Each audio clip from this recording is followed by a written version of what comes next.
এখনো জমিনে এমন কিছু সাদা দাড়ি সাদা চুল আমার কিছু বৃদ্ধ বান্দা বান্দি আছে রে, কোমর বাঁকা হইতে পারে না, করতে পারে না, কষ্ট হয়, হাঁটুতে ব্যথা, কোমরে ব্যথা, এরপরেও আমি আল্লাহর কুদরতি কদমে সেজদা দেয়, কষ্ট হয়, এরপরেও আমার কদমে সেজদা দেয়। এই সেজদার দিকে তাকাইলে জমিনের প্রতি মায়া লেগে যায়।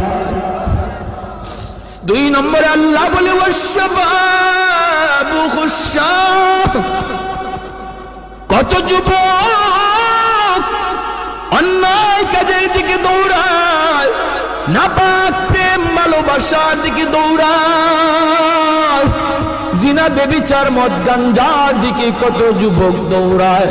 আল্লাহ বলেন কিন্তু এখন এমনও কিছু যুবক আছে যেই যুবক যৌবনের পাগলামি করে না, তার মনেও পাগলামি করতে চায়, তারও গুনার দিকে তার মন ডাকে কিন্তু যায় না।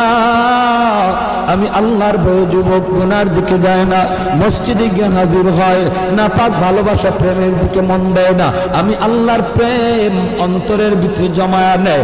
ওই যুবকের সেজদা যখন জমিনে দেয়, তার সেজদার দিকে তাকাইলেও এই গুনাহগার জমিনের প্রতি আমার মায়া লেগে যায়।